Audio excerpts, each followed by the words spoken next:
Hello YouTube, how is everyone doing? It's Professional here. Welcome back to my playthrough of Ace Attorney. I hope that you guys are enjoying this series. Let's continue where we left off here.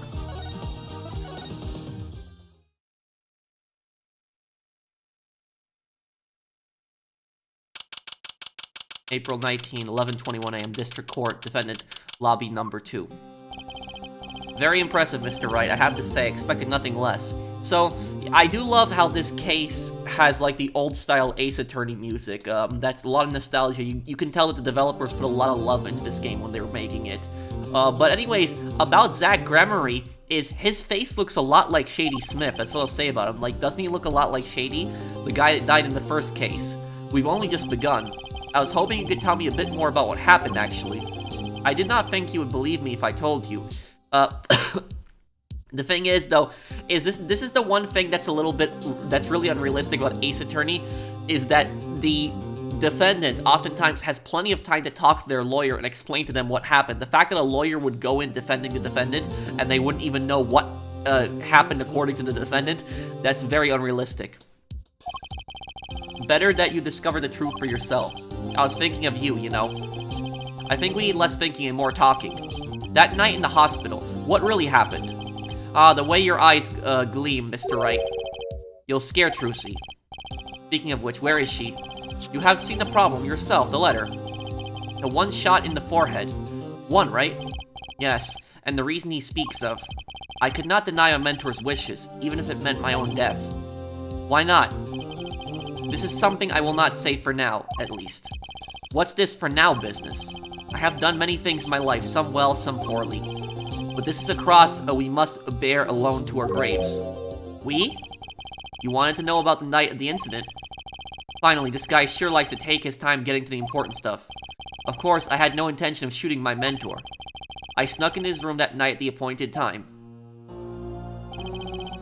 And found there upon his bedside table 2 pistols.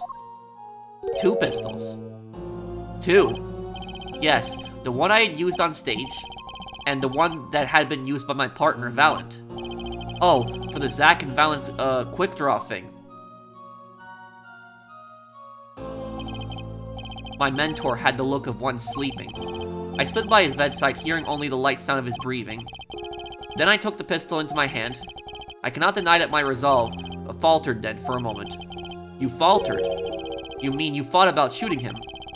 Recall there is a reason I could not refuse his request. His last such request, though not his first. So, there were other requests you couldn't refuse before. To be honest, I've not always been steadfast, and I fear I've brought pain upon Trucy. Was Magnifi coercing his disciples somehow? Just what was going on in the true Gremory? Yet, in the end, I did not shoot him. Instead, I turned and shot the clown. I took the pistol I'd fired and placed it into my pocket. In your pocket? I believe you examined the bullet in the clown's head. You will find it to be different than the one in my mentor. The... what were those called? The rifling marks. Yes, well, that is all I have to tell you, concerning the case. Yes, so, that's basically ballistics. So, here's the thing is, let's just... If there are 2 guns that are used in a murder, right? And those 2 guns, even if they're the exact same gun, and they fire the exact same cartridge, if police actually do ballistic testing on it, they will actually be able to find out which gun fired it, because each gun leaves a specific trace in its rifling when it fires the round. That's basically what ballistics is. Concerning the case, you mean there's something else you can tell me? Haha. You are a fascinating man, Mr. Wright. Thanks. Yes, there is something. My mentor, his eyes opened. What? Magnifi Gremory? The old devil. He was not asleep, you see. Of course, the gunshot would have woken him anyway. And there we had our last discussion as mentor and pupil. It was not a long discussion, maybe 5-10 minutes or so. What did you talk about? Haha, Mr. Wright. Did I not just tell you? It does not concern this case. Zach Gremory seems pretty steadfast to me, maybe just stubborn. Well, it actually does concern the case. The last thing you talked about the defendant, even if it's completely irrelevant, you have to explain what you were talking about. Mr. Wright, your presence is requested in the courtroom. Once again, I'm in your hands. Right, let's get back in there. April 19, 11:37 a.m. District Court, courtroom number 7. Court is now back in session. During our recess, a bullet was found in it and dug out from the clown's head. Well, this is news. And the rifling marks? There wasn't time to do a detailed analysis. Oh, well, no, you can't do that. Though they did find a weapon type matches the murder weapon. No, that's not enough. Well, that's not very conclusive, is it? Which is why I'm about to call my very decisive witness. Your decisive witness? How many times have I heard those words? Though they often turn out to be far less decisive than you think. Oh, don't worry, on my account, I'm quite confident the witness will do the job. After all, he is intimately acquainted with the players in our little production, being the other half of True Gramarye's famous duo, Zack and Valant. Valant Gramarye. So, we get to meet the great Magnifi's other disciple. Oh, it's Valant Gramarye? Perhaps we'll start by asking your name and occupation. Valant Gramarye, magician. And you're the decisive witness, are you? You can prove your fellow student your partner's guilt. Fate, the grand illusion filled with traps and tricks. Wait, the shooting took place in that hospital after 11 o'clock at night. If you're a witness, does that mean you were there that late? If one were to do this logically, the conclusion is yes. Okay, I always get the characters, don't I? I have an interesting fact for you. You see, several days before the crime, my witness received this. That looks very familiar. Wait. That's the same letter Zack Gramarye received. Yes, or perhaps I should say ta-da. Order, order, order. And what does it say? Surely not the same thing. Perhaps you should see for yourself.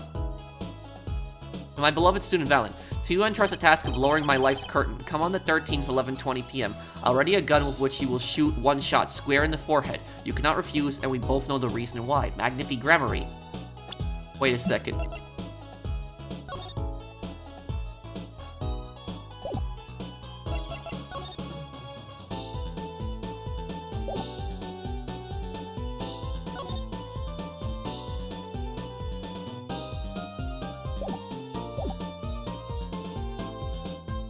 This says a different time.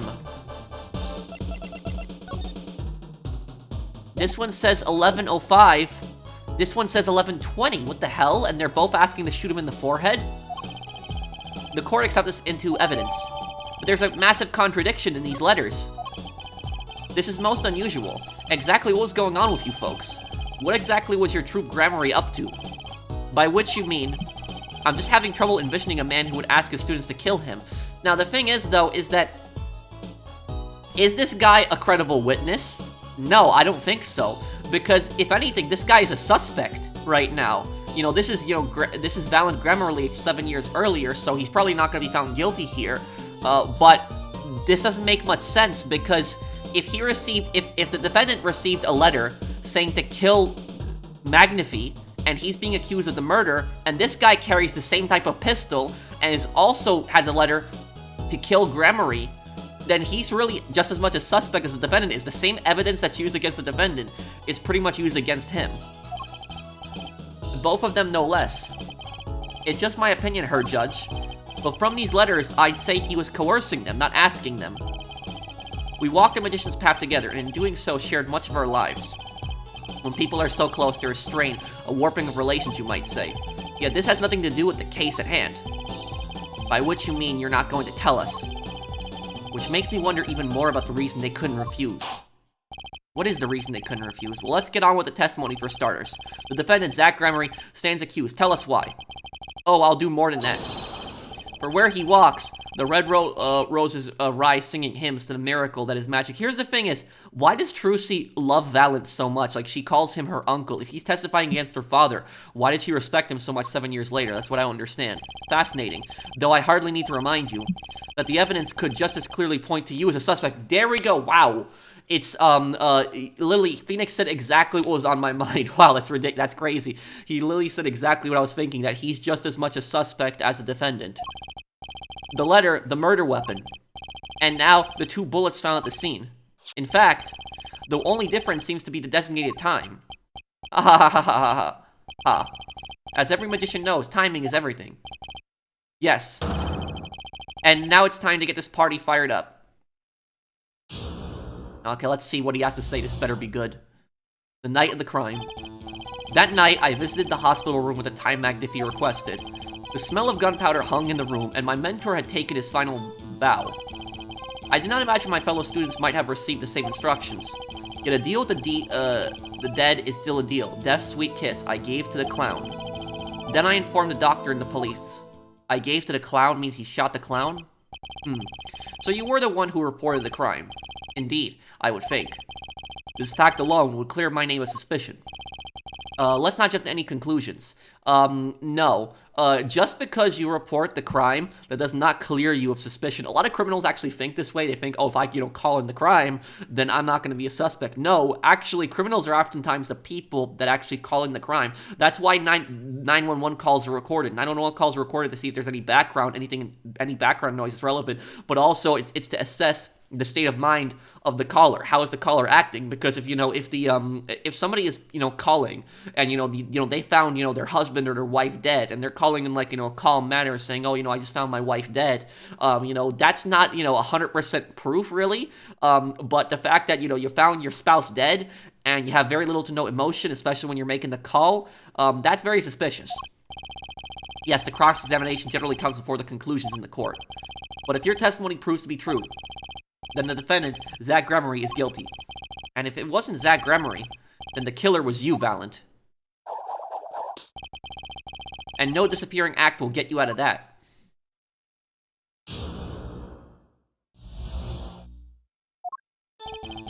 That night, I visited the hospital room at the time Magnifi requested. Which, according to the letter, was 11:20 p.m. Indeed. In magic, timing is everything. Right. Consider the illusion of teleportation. If I were to appear on stage before my stunt double has left, how would that look? Why, it would reveal the very secrets of my magic. Now that you revealed the very secrets of your magic for all of us, let's move on. You went at the designated time, and what did you see? The smell of gunpowder hung in the room, and my mentor had taken his final bow. So, you weren't worried for your own safety at all. I mean, you smelled gunpowder, yes? What if the shooter was still nearby? I did not consider this, to be honest. It is forbidden for a magician to have a good imagination. Oh, really? Isn't magic all about illusions and imagination? How about this? You were the shooter, which is why you weren't afraid. Now you are the one imagining. It is forbidden for a lawyer to have a good imagination. The witness will refrain from pausing so suspiciously before responding. My forbidden imagination is starting to imagine things. I don't like this guy. I already didn't like Valant ever since, he was very suspicious at an envelope. I did not imagine my fellow students might have received the same instructions. Which brings us back to this reason. Neither of you could refuse. So it does. And my partner, he did not refuse. But Magnifi wrote the same thing to you. Why could you refuse if Zach couldn't? Because I have a will of steel, of course. I also do this trick where I bend steel bars, so perhaps steel isn't all so strong. So which is it? Mind if I continue? Yet a deal with the dead is still a deal. Death's sweet kiss I gave to the clown. There were 2 bullet holes at the scene, one in the victim and one in the clown. You're saying the one who shot the clown was you. No doubt my partner Zach has said much the same thing. Yeah, because whoever didn't shoot the clown committed murder. I better dig around here a bit more and see what I can turn up. Mr. Valant, let me ask you about something else concerning the crime scene, namely the bullet in the pistol, the location of the pistol,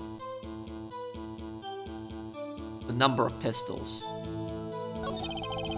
Where exactly was the pistol when you entered the room? Atop a small bedside table it was.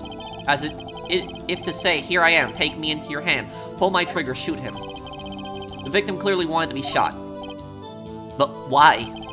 Perhaps he wanted to go out with a bang. Yet we will never hear the truth from his lips, so all we can do is guess. Is the location of the pistol all that important?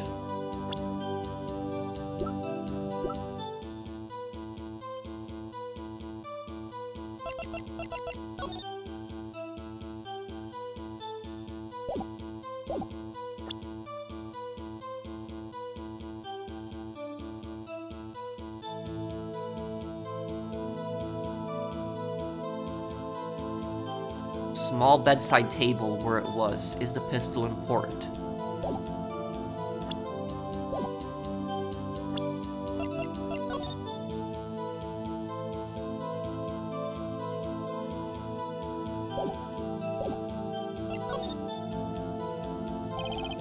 Actually, let me ask about something else. Very well. The witness may continue with the testimony. What can I do but obey? Then I informed the doctor and the police. So you informed the police. What did you do then? What do you suppose I did? Use magic to levitate my mentor's corpse, perhaps? I don't know. That's why I'm asking now. Please answer the question and skip the sarcasm. After I made my report, I called the doctor and we returned to the room. While we waited for the police to arrive, we discussed stomach medicine. What? We've confirmed this with the doctor. It all checks out. He praised Mr. Valant's knowledge of stomach medicine, in fact. It is an honor I do not deserve, but I accept. Both of Magnifi's students received the same letter. Both admit to having gone to the hospital that night. 2 bullets were fired, and one of them killed Magnifi. Time to find the cracks in his testimony.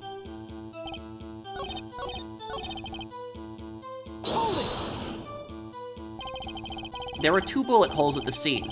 One in the victim and one in the clown. You're saying that the one who shot the clown was you.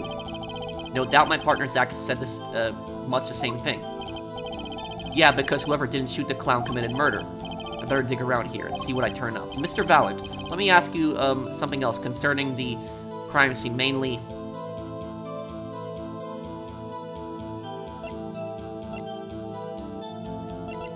the bullet in the pistol. In order to shoot a pistol, you need a bullet. Where is the bullet? I entered the room and took the pistol in my hand. The bullet was already loaded, ready to fire at any time. A magician is always prepared, you see. Prepared for? One never knows when a miracle will be called for. A magician always has 7 droves in his pocket and a white rabbit up each sleeve.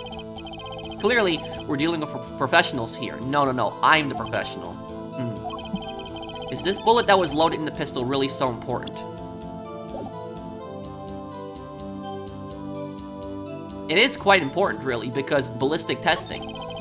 Without a loaded bullet, we wouldn't have a murder. It's very important, Your Honor. Very well. Please add this detail to your testimony. What can I do but obey?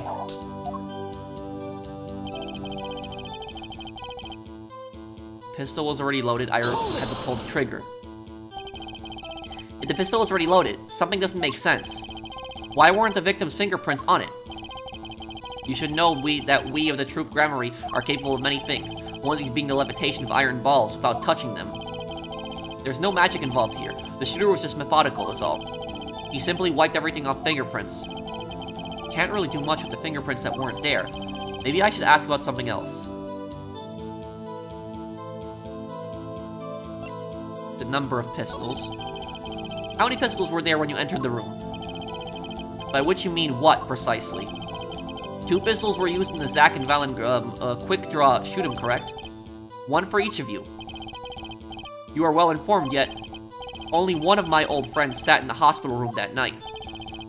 What did Zack tell me back in the lobby? Of course, I had no intention of shooting my mentor. I snuck into his room that night at the appointed time, and found there upon his bedside table 2 pistols. I took the pistol I'd fired and placed it in my pocket. I see no problem with that statement. Only 1 pistol is visible in the photograph of the crime scene, after all. So you picked up that pistol and fired it? Indeed I did. Alakazam. Alakazane. Alakaboom. Is the number of pistols really so important?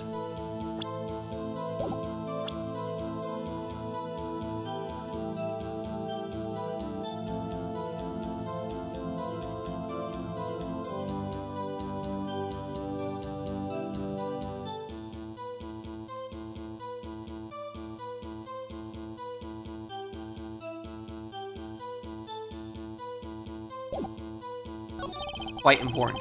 The number of pistols is quite important, Your Honor. Very well. Please add this detail to your testimony. What can I do but obey?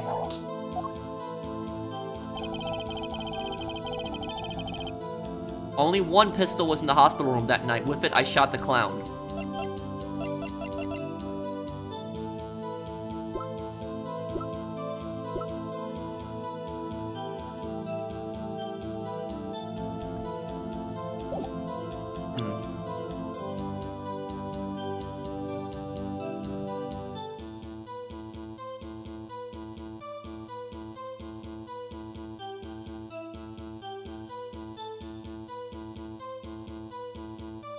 Somebody's not telling you the truth here, but how do I catch him in the lie?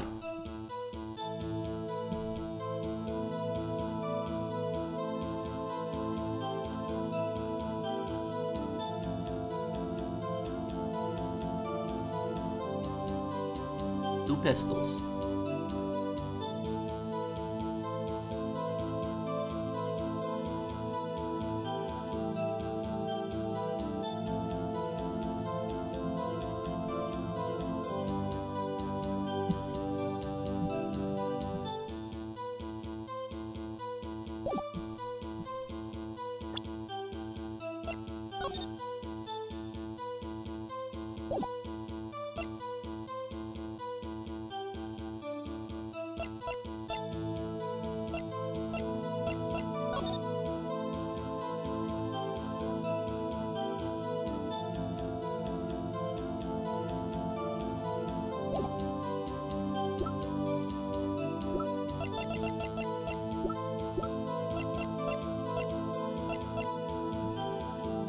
Only one pistol was in the hospital room that night.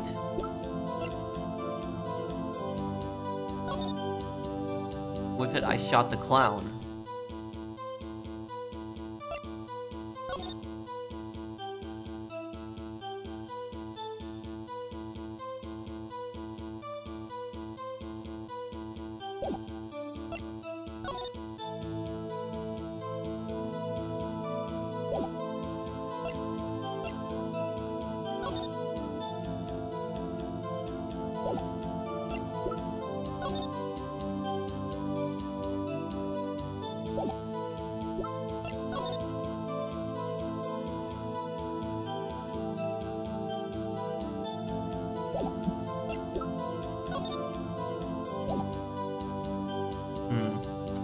Give me a little bit, guys. I gotta think about this one this carefully.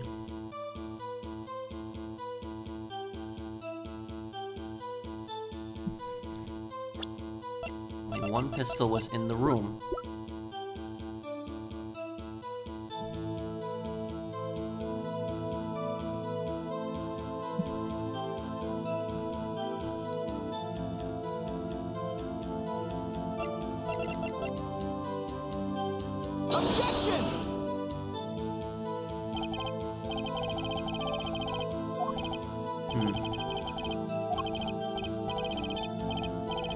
Yeah, there's some...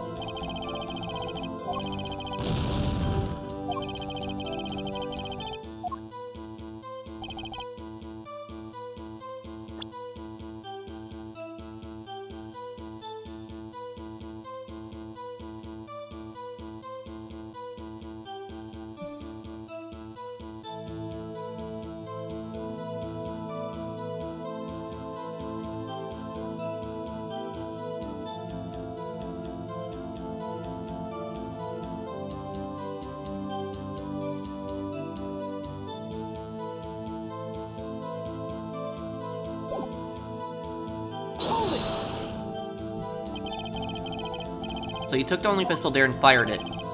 That's correct. And that pistol was this one, which was left at the crime scene.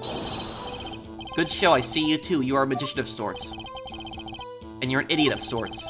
You have any idea what you just said? I see the fire in your eyes, you glare as the witness.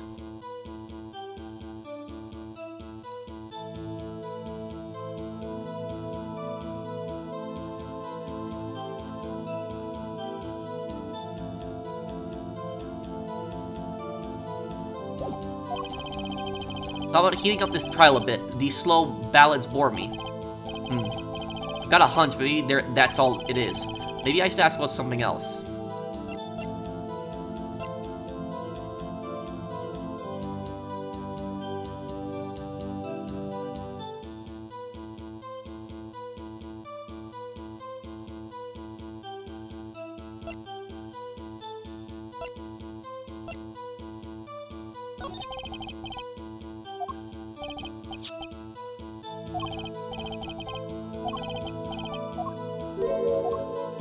I've seen this part already before.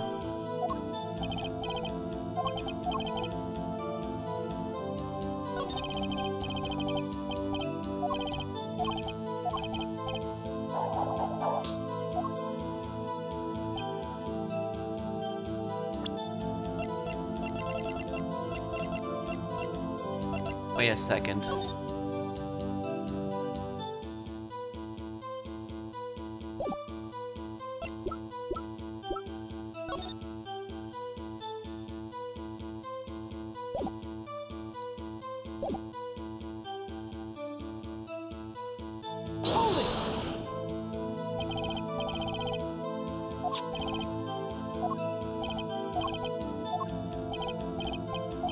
I think the number of pistols, I think that's... By which you mean what precisely? 2 pistols were used in the Zack and Valant quick draw shoot 'em, correct? 1 for each of you. You are well informed, yet only one of my old friends sat in the hospital room that night. What did Zack tell me back in the lobby? Of course, I had no intention of shooting my mentor. I snuck into his room that night at the appointed time, and found there upon his bedside table 2 pistols. I took the pistol I had fired and placed it in my pocket. I see no problem with that statement.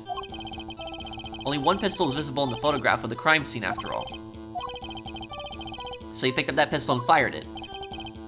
Indeed I did, Alakazam. Well, he's admitting to discharging a firearm in a hospital, which is already, you know, a massive crime. The number of pistols really so important. The number of pistols is quite important, Your Honor. Very well. Please add this detail to your testimony. What can I do but obey?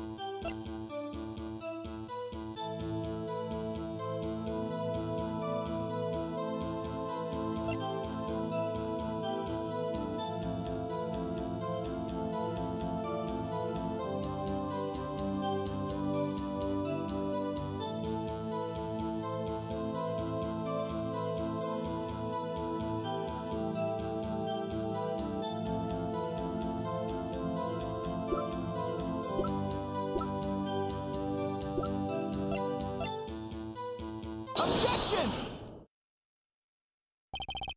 According to the defendant, Zack Emery, when he entered the room, there were 2 pistols on that table. 2. One of those pistols he used to shoot the clown in the forehead. Yeah, that is true, but the thing is, I didn't really think that was evidence I could use. Then he left with it in his pocket. Of course, this is what he would say. Unlike the hapless clown, we must assume our defendant has some brains in his head. Well, what about what Mr. Valant has just told us? You see, there's something about his testimony that doesn't make sense. What might that be? I told you I took the pistol that was there and shot the clown. That's your story, at least. But the rifling marks tell a very different story. Mr. Valant, recall what Prosecutor Gavin told us. Yeah, they didn't complete the ballistics yet. We compared the bullet taken from the victim's skull with a bullet fired from this gun. The rifling marks in the bullets were a perfect match. Ah. Mr. Valant, if you fired this pistol, then you shot the victim in the forehead. Order, order, order! Well, this is all rather sudden. What have I done? Prosecutor Gavin, I owe the court an apology. Sorry. Sorry for what? You see, I was unaware that 2 of these unique pistols were crafted. The analysis of the rifling markings only proved the type of gun that fired them. But that's not what you told us before. You said you'd verified the murder weapon. Which is why I'm apologizing to you now, quite sincerely, I might add. Would you hold me accountable for a mistake I made in my youth? That was just this morning. I am still young. And I might add, it wasn't really my fault. If the defendant had only admitted he took 1 pistol from the scene of the crime, we would not be having this pleasant discussion now. Well, you can't just apologize something like that in court. It's like, you're the prosecution. You're supposed to have all the right evidence. You messed up. Valant Gremory. Yes, Your Honor.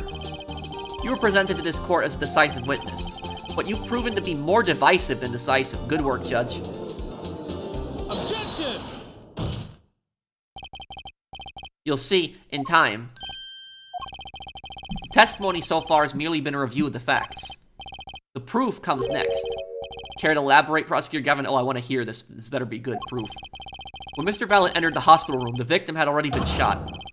As his next testimony will prove, her right, the real fight is about to begin. Bring it. Very well. The witness will now testify to the court. Help us determine who shot what.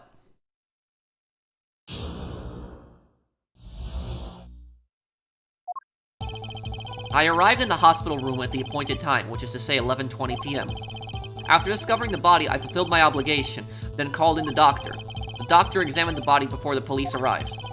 He was quite clear about the time of death, 11:10 p.m. And the one in the room at that time was my partner, not me. Those times are rather close, you have to admit. You're talking about an alibi established over a matter of minutes. Yep, it's not really an alibi. To use a 10-minute discrepancy as the basis of your alibi. And is easy to explain to this situation, her judge. For example, take our debut hit single, 13 Years Hard Time for Love. Cue to the song, press the play button, and it will play for 2 minutes, 15 seconds. Do it 100 times, the result is the same. Their debut single was only 2 minutes, 15 seconds long. What a ripoff. Magic is a world of utmost precision. Hocus pocus requires admirable focus. And in the time of death, determined by the doctor, there is incontrovertible truth. Very well. The prosecution warns us that we're dealing with rather precise times. We can expect a cross-examination to require the same level of precision. I would hope the defense refrains from its customarily broad, sweeping accusations, lest we blur the focus this case so clearly demands. Point taken. Basis remarks will result in a penalty. Carry on, Mr. Wright. Carry on, Wright.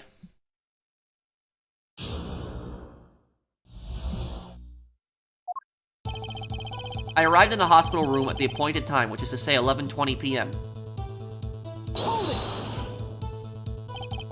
11:20 p.m. Can you prove that's when you arrived?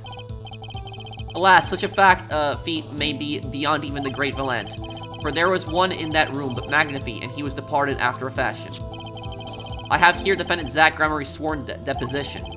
I snuck into his room that night at the appointed time. Well, that's not really proof, because you don't have a witness that he came into the room at that time, because literally the defendant can make the exact same claim.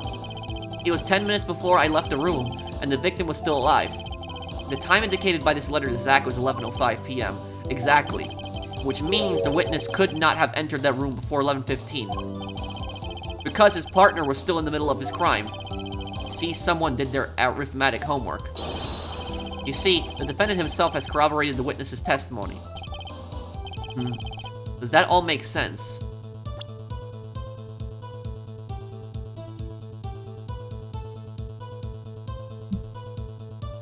You see here.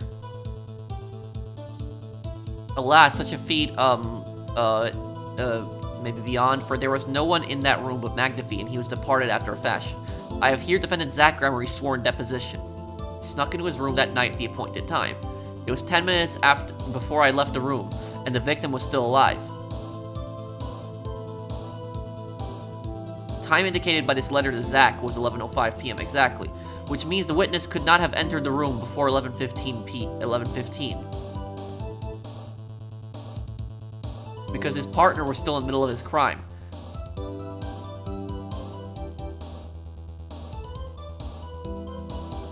The defendant himself has corroborated the witness's testimony.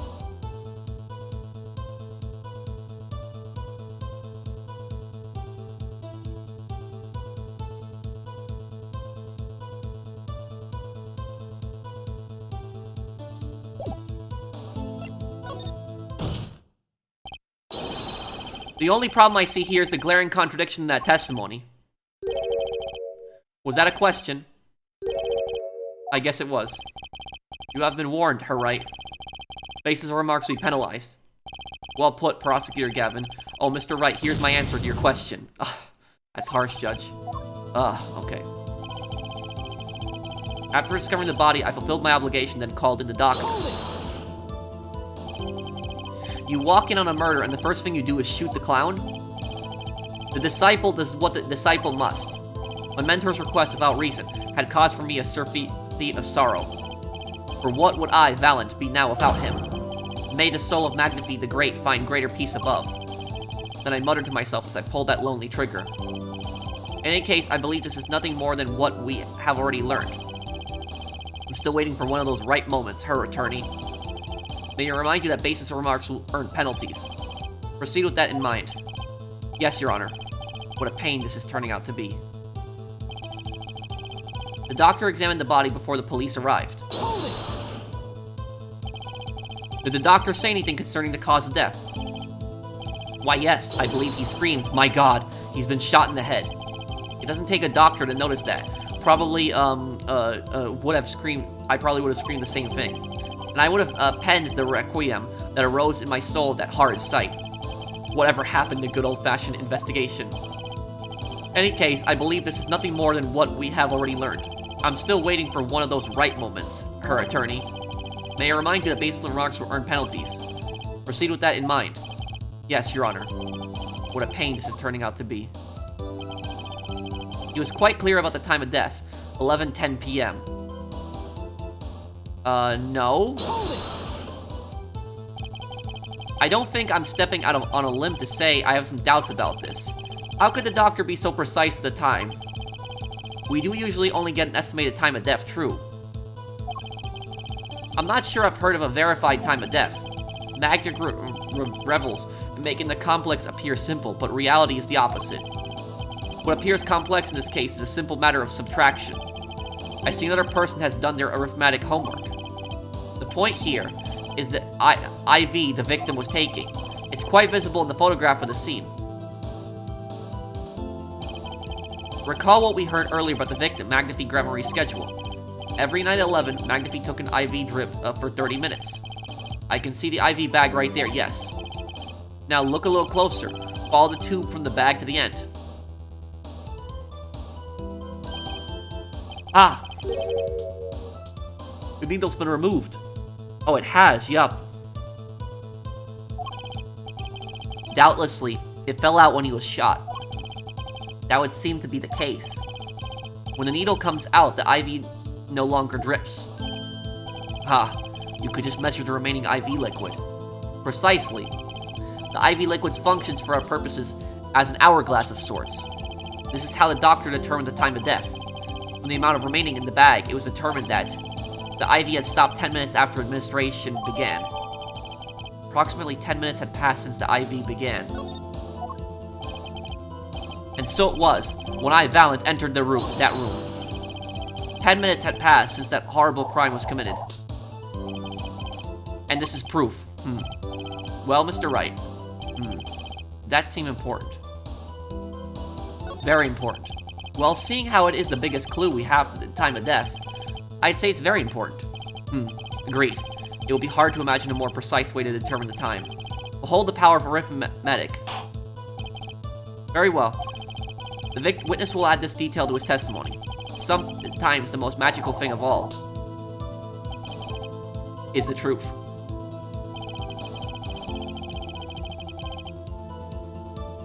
The water of life spring is not eternal. The remaining IV liquid proves my innocence.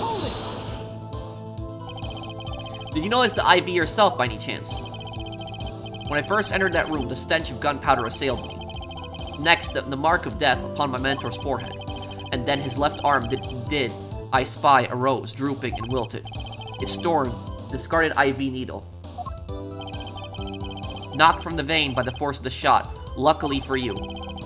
If that IV had not been there, why you might be a suspect. Indubitably so. I might say it's thanks to my lucky color. Your lucky color. Indeed, even today I wear it proudly upon my suspect self, for it always, without fail, brings me luck. Why, when Zack and Valant won their Magician's Grand Prix, yes, the very one held by the Association of International Magicians, I was adorned in its attire then too, and a trophy, a bust. Ah, what a day that was. This is one trip down memory lane no one needs. My lucky color, yes indeed. That I be too. I say, I think 'twas hued, especially for me, Valant. That does seem to be the case, indeed. Well, Mr. Wright, any thoughts on this testimony? Valant sure looks happy with himself. Okay, how about this lucky color testimony?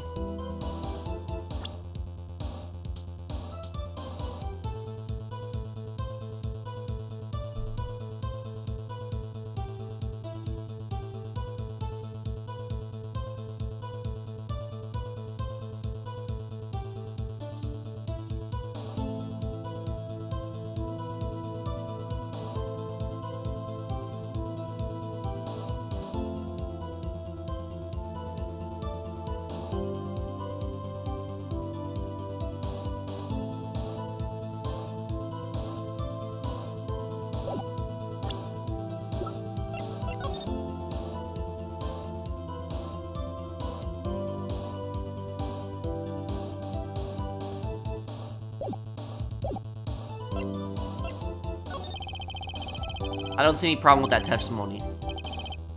If you say so. Let's continue, shall we? Sometimes the most magical thing of all is the truth. And the one in the room at that time was my partner, not me. You entered that hospital at 11:20 p.m. The time given by the defendant, Zach Gremery, was 11:05 p.m.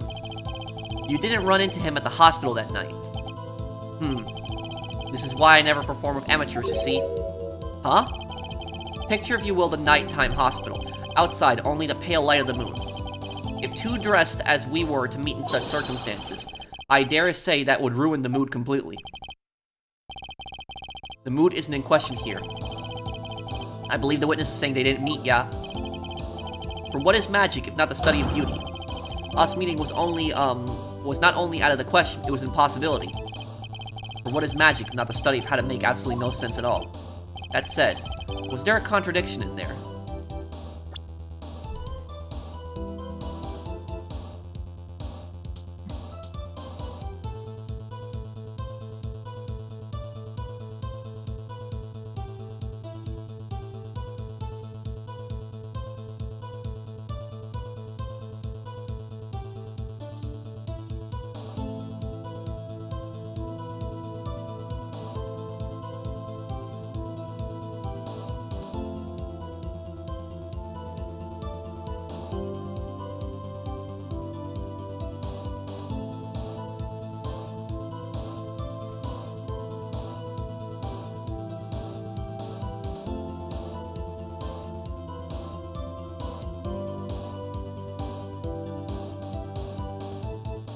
For what is magic if not the study of how to make absolutely no sense at all?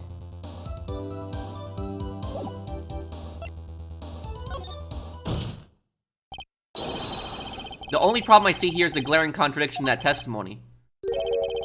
Was that a question? Well, I guess it was. I mean... The thing is, though, is that I was thinking that there might be a contradiction because nobody at the hospital would notice, like, another guy with, like, you know, a magician's outfit. Ah, damn.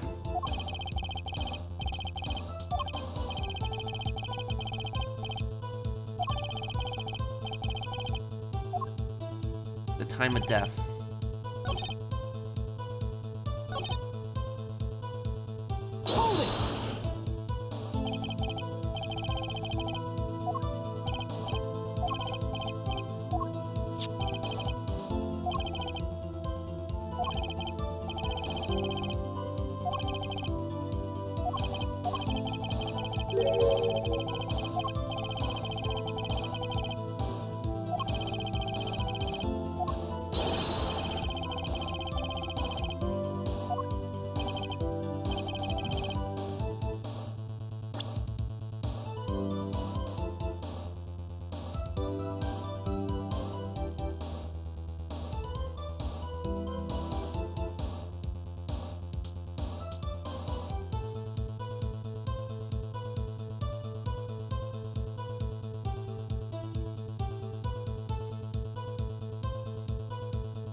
Yeah, I'm having some bad luck here right now.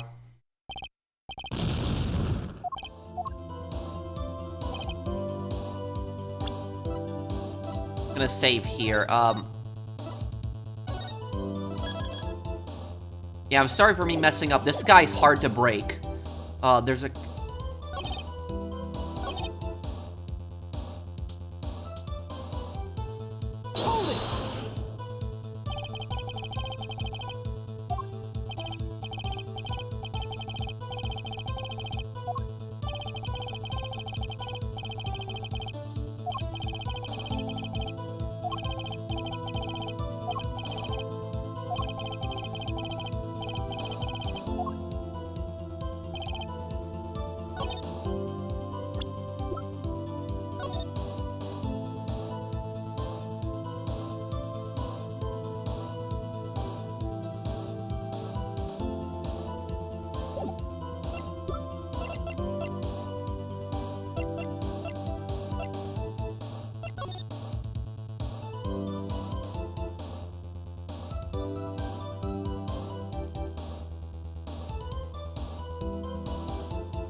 To all those who have supported me, I give thanks. At least only 10 minutes, less than 10 minutes, 10 swift minutes remain.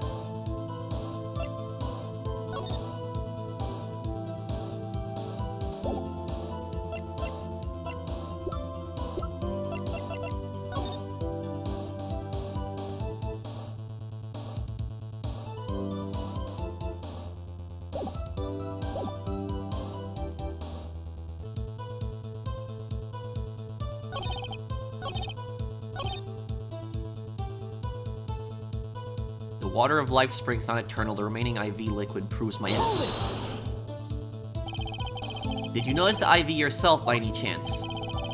When I first entered that room, the stench of gunpowder assailed me. Next, the mark of death upon my mentor's forehead. And then, his left arm did I spy a rose of drooping, and wilted. Its foreign to discarded IV needle. Knocked from the vein by the force of the shot. Luckily for you. If that IV had not been there, why you might be a suspect.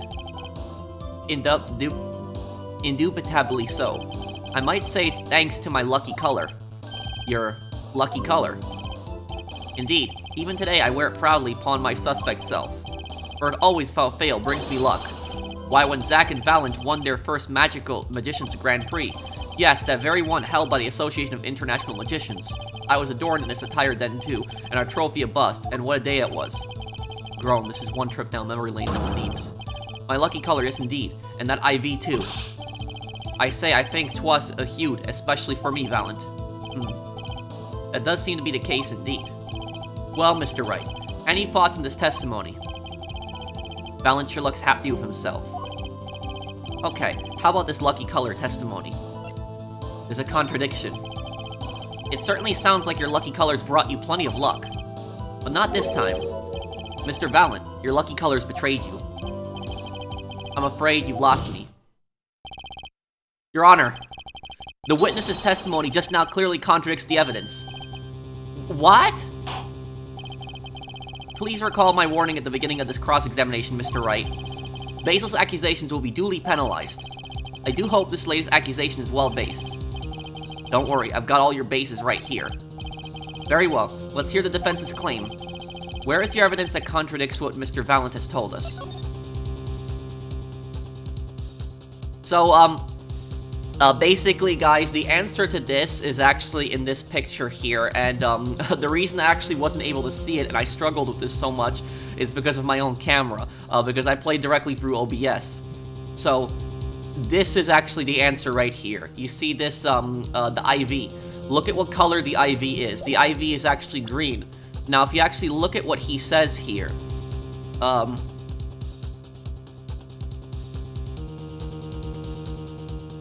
my lucky color, yes indeed, and that IV too. The crime scene tells all, Your Honor. The photo of this crime scene. All this talk of color has me yearning for black and white, clear-cut simplicity. Tell us, Her Right, just where is this contradiction in this photo? My pleasure, and I assure you, it's quite simple. But I can't promise anything in black and white. Let's hear what Mr. Wright has to say. What in this photo contradicts the witness's testimony? This.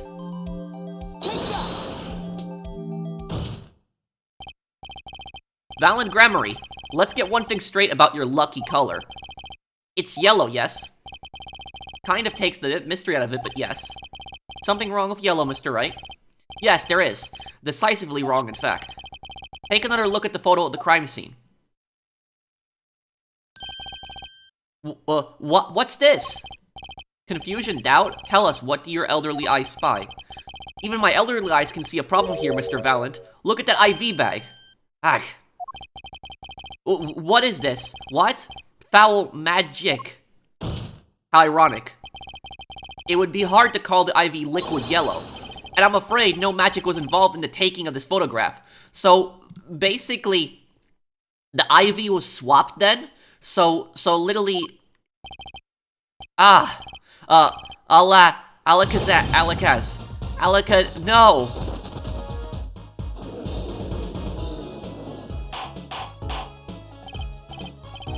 Order. What does this mean? This is some kind of mistake. Yes, Prosecutor Gavin. Your witness's mistake. The greener they are, the harder they fall. I suppose there's no substitute for experience. Valant Grammary, as you reminded us several times, your lucky color is yellow, but the IV is clearly not. Well, this contradiction can mean only one thing. And to think, you almost had me. What? I see your true colors now, Attorney Phoenix Wright. Something you'd like to tell us, Prosecutor Gavin? As far as this court can tell, the witness's testimony does contradict the evidence. Yes, a contradiction. One that I shall be pleased to hand right back to Mr. Wright. How do you mean? How? Because the witness has made no mistakes. I agree at a glance, the IV liquid does appear as sort of greenish yellow. But I assure you, the liquid itself is quite yellow. Yellow liquid? How can you say that? As far as I can tell from this photo, it's green. Yes, but what color is the IV bag itself? The bag? You mean the plastic bag on the hook? It looks like I want to say light blue? Precisely, figured it out yet. Put a yellow liquid in a blue bag and you get green. This, incidentally, is the liquid's true color. But the only way that he would know that it's yellow is if he took it out of the bag. So you're literally proving my point. I see. Your explanation does have the ring of truth to it. Objection! As I thought, there's no substitute for experience, Prosecutor Gavin. What? You may tell a good tale, but you've just proven something rather grave, for you, that is. Grave, yep. I know what he's going with right now. That the only way he would know that color is if he took the IV out of the bag. That's the only way. So he basically just proved to us that he tampered with the IV. The liquid in the IV is yellow, yes. But how did this witness know that? It's quite unnatural when you think about it. You did think about it, didn't you? Erk. Yep, did not think that one through. Your Honor, the defense requests an explanation from the witness. At the scene of the crime, the IV liquid appears to be green. So let me ask, how did the witness know the IV liquid was actually yellow? Alakazam. Look at how evil the rabbits are even. But yeah, I love that music. That's the old Phoenix Wright soundtrack. When that music plays, it means you're getting closer to the truth. You're about to break the witness. Order, order, order! Mr. Wright, you will explain this at once. The witness clearly knew the color of the IV liquid. So I'm sure it means something, but what? I can think of only one possibility, Your Honor. The witness, Valant Grammary, has testified that the IV liquid was yellow because it looked yellow. He'd seen it before. He knew the IV liquid's color. Didn't look yellow. He'd seen it before.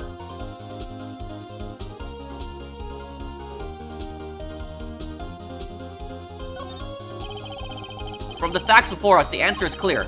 The witness knew that the IV liquid was yellow. Why? Because he'd seen it before. But not inside the blue bag we see in this photo. He saw the liquid by itself in a clear, colorless bag. I suppose he would have had to, but I'm still not clear as to what this all means. Ask yourself, why would he know if he didn't work at a hospital? That's where you'll find your meaning, Your Honor. I'm afraid I find nothing, so what if he knew the IV liquid's color? Leave the getting excited, over absolutely nothing to our Tenny Boofer, Bopper fans, yes? Yeah? The IV liquid is the only evidence proving the time of death. A 30-minute hourglass with 20 minutes worth of sand remaining. Your claim, Prosecutor Gavin, I remember it well. However, there's a critical difference between an hourglass and an IV bag. Wait, I know. An hourglass uses sand, but an IV bag uses liquid. No. That's not what we're going for. I'm right, right? No. As much as it pains me to say this, Your Honor, no. Unlike the sands through an hourglass, IV liquid enters the patient's body, at which point, like magic, it disappears. However, what if the amount of IV liquid had increased? You couldn't tell, could you? After all, there's no way of knowing how much went in. let me get this straight. Alright, so basically, he killed Magnifi and then he poured more IV liquid into there to make it seem like it was a timer, creating an alibi. You're saying the witness watered down the victim's IV bag? Not with water, but with IV liquid. That's how you knew the IV liquid was yellow. Now wait, I said wait! How might an amateur such as myself essay to perform such a task? I'm an amateur too, but I can pour water into a cup. I'm afraid there's quite a big difference between a cup and an IV bag, quite. Can you prove our witness is capable of such a feat? He has a point, amateurs. I at least would have some difficulty pouring the IV liquid into that bag. You don't need to be an expert to see the look on the witness's face. He added liquid to that IV to throw off the time of death. I tire of these fairy tales lacking evidence. Well, Mr. Wright, any solid evidence to bring us back down to earth? Valant Grammary, I'm afraid your magic won't serve you well in a life of crime. Might I ask what you're strongly suggesting? Magic relies on props, and props become evidence. Our witness was certainly able to increase the amount of IV liquid in the bag. All he had to do was work a little magic, and the prop was...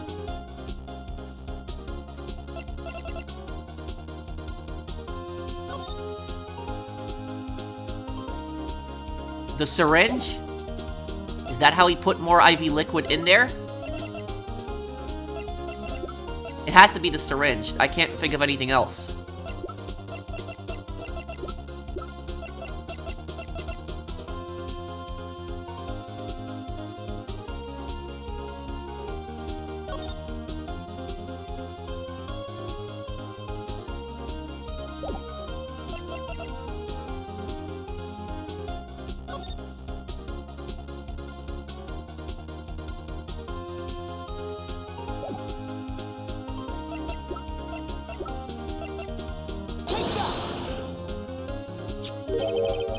The victim's syringe. It's the perfect prop for the magically increasing IV trick, and easy enough for an amateur to use. What kind of evidence is that? The syringe was clean, not a trace of liquid in it. And don't you find that odd, Prosecutor Gavin? What? The victim had the syringe to administer his insulin shots. There should have been traces of insulin left inside. Well, Valant Grammary, as you pointed out yourself, the IV liquid makes the perfect clock. One that you could manipulate at will. Ow.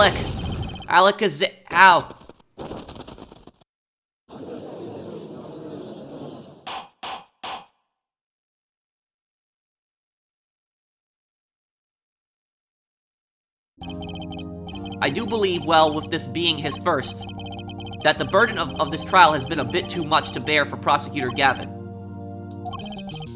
I'm afraid that while there is doubt as to the amount of IV liquid in that bag, the time of death cannot be proven. And that brings our trial to a close for today. Well, maybe I can squeeze an extra day out of this. I can do a little much-needed investigation work. I see there are no objections. Court is...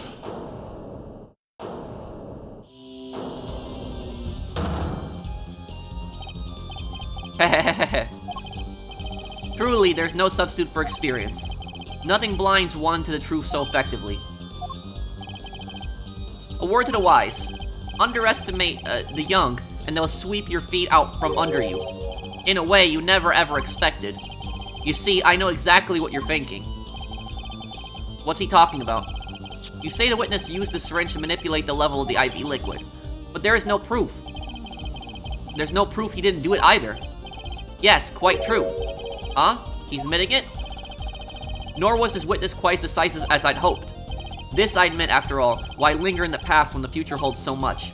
You have something in mind, Prosecutor Gavin? Proof, Her Judge. I have another way to prove my case. With evidence, no less. What's this? The diary. This is the victim Magnifi Grammary's diary. Diary. After going into the hospital, Magnifi began writing his memoirs, it seems. The story of his birth, his startling debut, and of meeting his disciples. It seems he intended for the last chapter to end, quite appropriately, with his death. Wait, that book doesn't say what the reason was, does it?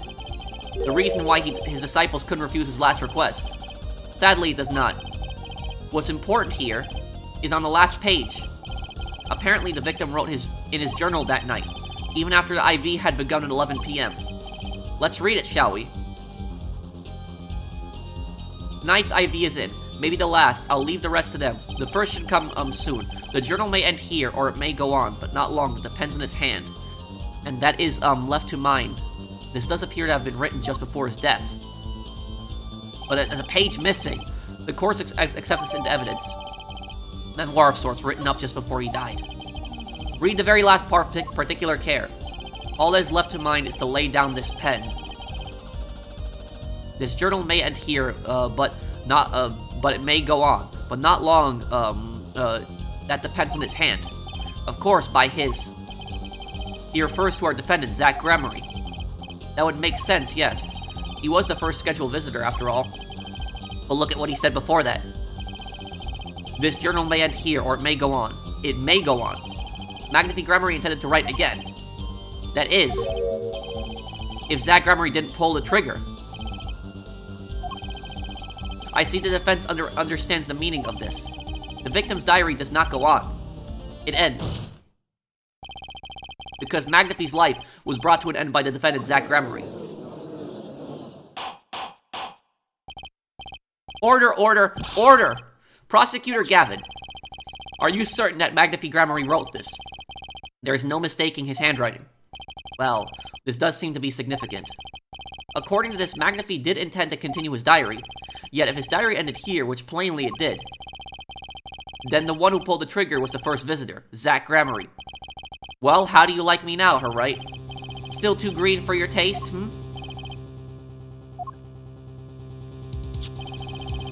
He's right about the diary being pretty clear. Still, I find it hard to believe that he'd overlook such an obvious problem with his precious evidence. Well, Mr. Wright, the witness's testimony we heard was lacking, but put together with this evidence, it seems quite sufficient for a case. If the diary is accepted like this, the trial's over. Maybe it's time for me to show them something.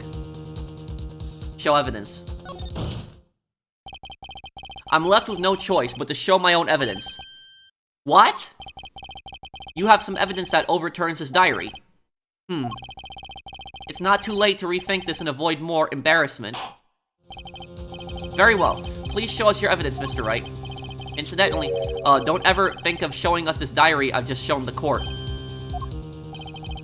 Now that we've come this far, I hope you have something a little more decisive. Show us the evidence that proves the victim continued writing in his diary. Alright, I'd be happy to. Decisive evidence proving that the diary didn't end with this page is this. It seems fate's clock will make me wait a little longer, at least only less than 10 swift minutes remain. To all those who have supported me in my life's work, I give thanks. Farewell. This. First, take a close look at this diary. Note that a page has been clearly ripped out. What's this? I hadn't noticed that at all. That's why we're still here talking about this. As it just so happens, I have, here what I believe to be the missing page. Alaka's, I don't believe it. Looking at this page, it's hard to imagine that the first visitor that night shot Magnifi Gremery. That's the defense's position. Wait, let me see that.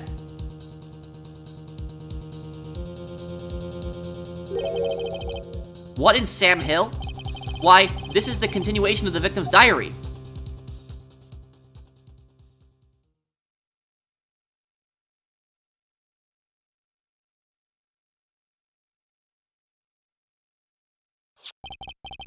Note that the torn edge of the page.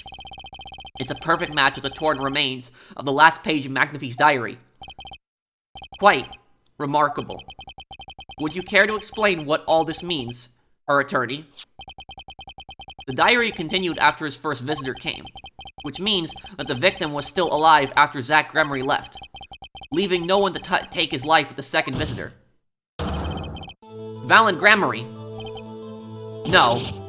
No! But about that page, the handwriting too matches that on the other pages. This is, without a doubt, the genuine article. Order, order, order. But wait, that's impossible. Because he took the real page. He took the real page, and then that page is a forgery. That one that Phoenix brought. This is how Phoenix probably loses his attorney's badge. But even though it's a forgery, it's an exact copy probably of what he actually said. That old man couldn't have written that. Objection!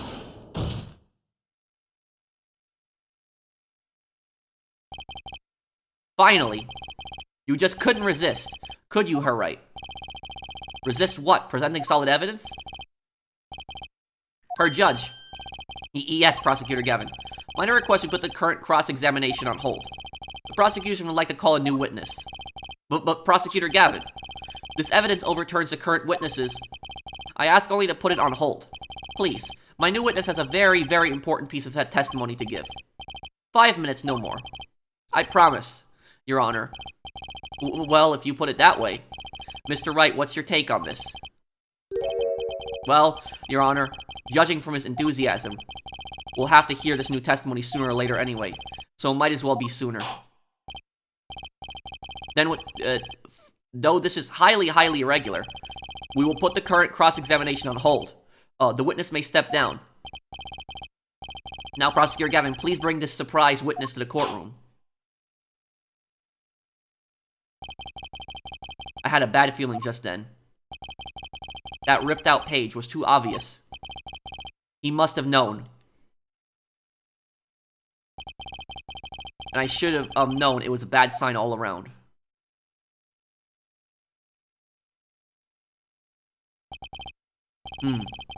Holding trial, no audiences first, even for me, Prosecutor Gavin. Is that Drew?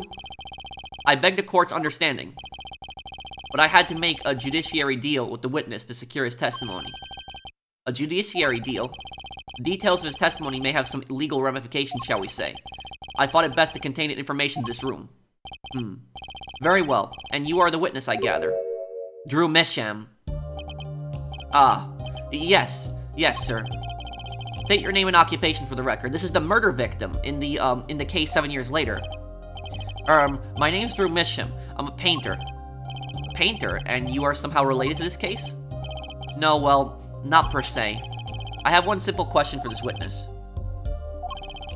Mr. Misham, was it? Do you know what this is? Oh, yeah. I know it well. How's that possible? Have you seen this diary page somewhere before? Oh yeah, I mean, I made it. You... what? You made it? Yes. You might call it one of my works. The prosecutor's office received a tip-off yesterday. Illegal evidence has been prepared for the trial of Zach Gremery. Illegal evidence? I initiated an investigation and found this witness. A painter to the world at large, Drew Misham has another side, you might say. He is skilled in making perfect reproductions of certain things. Forgeries, in other words. Forgeries? Well, so we are to understand that this page here is a fake, prepared by a certain defense attorney. Hold it. I didn't prepare this evidence. Ah, the attorney speaks. Something about this page, I presume, but what is he saying? It makes no sense. After all, it was you who presented this evidence to us, Phoenix Wright. Witness, or Mr. Misham, was it? Who requested this forgery? Who was your client? That... I don't know. What? Most of my clients prefer to remain anonymous, even to me. I make the items they want, and receive my payment. That's the extent of my, contact with them. But, there's no proof this is a fake. It's a fake. Huh? To avoid just this sort of problem, I always put a special mark on my works. I can say without a doubt, this is mine.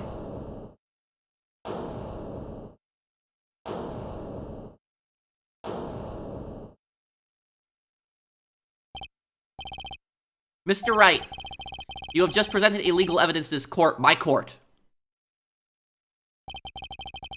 It was careless of me. That's all I can say. Oh, old boy. Here. What's this? I don't know, I just got it over there in the hall. They told me to give it to the old boy in the blue suit with the spiky hair. They said it was really important. It was all a trap, a fatal trap. Mr. Wright. Yes. You have an explanation for yourself. If I did, would the court hear it? Probably not. Forging evidence is a serious crime, and presenting it in court a serious mistake. A fatal mistake for an attorney. Fatal too, perhaps, for your client, I fear. Tell me, what kind of defendant relies on forged evidence? The answer is quite clear. A guilty one. Your Honor, wait. I understand that presenting forged evidence in court is a serious crime, but you cannot hold my client responsible for actions I undertook as an individual. That's true. I am sorry, Mr. Wright. The thing about this is that a lawyer would never have evidence that they would bring into court, really. The evidence would be there in court. There would be a chain of custody. Police would be in charge of the evidence. So a chain of custody is basically like a form that whoever sees that evidence, whoever takes a look at that evidence, has to sign the form. So you basically have an entire record of everybody who accesses that evidence. Like an attorney bringing in evidence randomly into a trial saying, I have the evidence right here. It doesn't work like that like in movies. But regardless, as unrealistic as the situation is, you cannot blame the defendant for the forged evidence unless you have direct evidence that the defendant was responsible for it. Your Honor, another close call, I dare say. If the prosecutor's office hadn't received that hot tip, everything would have gone the way you wanted it to, yeah? I even gave you a chance. Too bad you decided not to think before embarrassing yourself. I see no need for further discussion in this matter. Special witness dismissed.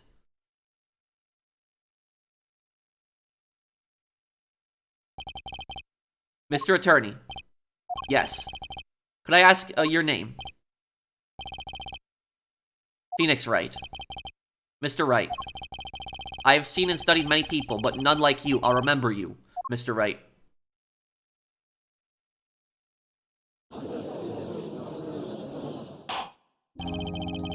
Though I deeply regret having to declare a verdict in this way, this trial is over. You have the right to find a new attorney and make an appeal. However, this court must. Your Honor. Yes, Mr. Zack.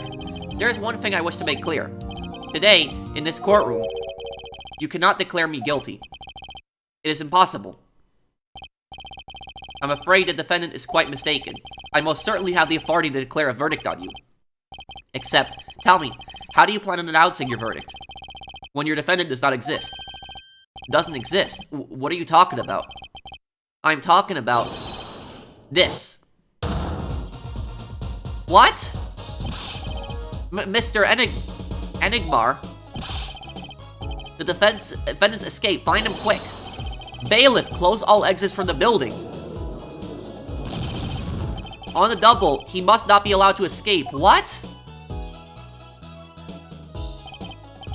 That day, in that courtroom, miracle occurred. The defendant, Shady Enigmar, also known as Zack Gramarye, did not just escape from court. He literally, unbelievably, vanished. Right before the bailiff's eyes. No one ever saw him again. Not since that day. This is the Gramarye miracle. Ha ha ha ha. Did we get tricked? Is this like another Matthew Ungard situation? No verdict was declared. So for people that don't know who Matthew Ungard was, he was a client that Phoenix had in the older games, and he actually pretended like he was innocent. You actually believed him, but he was actually guilty of the murder, and he tricked you throughout most of the case. Literally, I feel like I've been tricked right now. No verdict was declared. After all, the defendant didn't exist. That's how it happened. The trial of magician Zack Gramarye vanished, along with him for all eternity. The mysterious mysteries that remained behind were all solved, however, but not until 7 years later. So it ends right here. So this is how Phoenix... That's how Phoenix lost his attorney's badge. And so, literally, Zack Gramarye just left his daughter. He left his daughter, abandoned her, too. That's why Phoenix adopted her. And here's the thing is, Shady Enigmar what I think his name represents, because a lot of the names in the Ace Attorney games, they're Easter eggs for like the type of personality the person is. Shady means that he's just a suspicious person. He's a dodgy individual. But then Enigmar, his last name, that actually might be a reference to the Enigma machine. So he's like a shadowy. So if I'm to understand his name, he's like a shadowy individual that's that talks in like coded language. I think he's a confusing individual. That's what it might be. But here's the thing: is he looks a lot like Shady Smith. Shady Smith, the guy who died, he looks a lot like him. That's what I'll say. And he did have that picture of Trucy on his neck, and he says that was, that's my daughter too. So what was this whole thing about exactly? So I'm just curious where this whole thing is going. This is turning out to be the best case in the game so far. I'm really enjoying this case. I'm glad you guys told me about this one. But I guess we're going to leave this off here, and I'll have the next part for you guys as soon as I can. Thank you guys for watching. Take care, everyone. Have a wonderful day, guys.